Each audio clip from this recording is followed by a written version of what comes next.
सच में भूत आया। हेलो दोस्तों, यह ज्यादा पुरानी कहानी नहीं है। एक दिन एक लड़का जो कि एक कंपनी में काम किया करता था, उसे किसी भी भूत प्रेत पर कोई विश्वास नहीं था। वह भूत प्रेत को बस दिमाग का भ्रम मानता था। एक दिन उसके कंपनी में कुछ काम बढ़ गया था, जिसके कारण उसे घर वापस आने में देर हो गया। वह अपने ऑफिस से देर रात को निकला। वह अपने बाइक से था। कुछ दूर चलने के बाद उसका बाइक खराब हो गया। अब वह अपनी बाइक को पैदल ही लेकर चल दिया। कुछ दूर के बाद उसे एक बस स्टॉप दिखा। वह कुछ देर वहां रुक गया। उसके पास एक साधु आकर बैठ गया। साधु अपने पास एक बीड़ी रखा हुआ था। वह अजीब तरीके से उसे पी रहा था। उस लड़के की एक आदत थी कि वह किसी से भी बात करना शुरू कर देता था। वह इस साधु से भी बात करने लगा। बात ही बात में इस लड़के ने कहा, बाबा, मैं किसी भी भूत प्रेत को नहीं मानता हूँ, बस सब झूठी बातें हैं। साधु ने कहा, तुम भले ही भूत प्रेत को मानो या फिर न मानो, लेकिन तुम यह न कहो कि भूत प्रेत नहीं होते हैं। यह सब कुछ होते हैं। इस पर उस लड़के को थोड़ी सी हंसी आ गई। उसने कहा, भूत होते हैं तो क्यों हमें नहीं दिखते हैं? क्या आप मुझे अभी कोई भूत दिखा सकते हैं? साधु को लग गया कि अब इसे जरूर ही भूत दिखाना होगा। साधु ने लड़के को शमशान घाट की ओर चलने को कहा। फिर क्या था, वह दोनों चल दिए।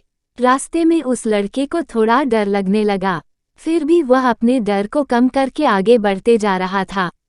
कुछ देर के बाद वह शमशान घाट पहुंच गए। शमशान घाट में अभी कुछ लाशें जल रही थी। साधु ने उसको एक ऐसे स्थान पर बैठाया जहां कुछ समय पहले की लाश जली थी। साधु ने जमीन में एक लोहे का कील गाड़ दिया। उसमें एक सफेद धागा बांध दिया। इस धागे का अंतिम डोर उस लड़के को पकड़ने को कहा। अब उस लड़के को हद से ज्यादा डर लग रहा था। उसकी सांस तेज हो रही थी। इसके साथ ही उसके हाथ पैर भी कांप रहे थे।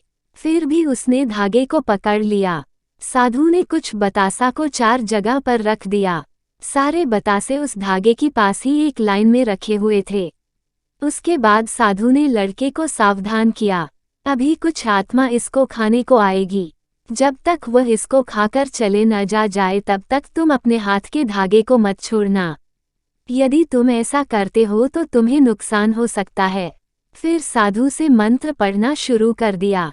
कुछ मंत्र पढ़ने के बाद साधु ने उस लड़के को आंख बंद करने को कहा। फिर कुछ देर के बाद ही आंख खोलने को कहा। जब उस लड़के ने आंख खोला तो वह जो देख रहा था, उसे उसके ऊपर विश्वास ही नहीं हो रहा था। वास्तव में वहां 4 आत्मा थी जो कि बतासे को खा रही थी। लेकिन जब उसने यह देखा कि उसके पड़ोस में रहने वाले व्यक्ति की आत्मा भी वहां है, जो कि कुछ दिन पहले ही मर गए थे, तो उसके हाथ से धागा छूट गया। अब वहां पर वह साधु भी नहीं था। वह लड़का तेजी से शमशान घाट से अपने घर की ओर भागने लगा। जब वह अपने घर की ओर जा रहा था तो उसे पीछे से कोई उसका नाम लेकर बुला रहा था। उसको पीछे से कई तरह की आवाज आ रही थी। उस लड़के ने पीछे मुड़कर नहीं देखा।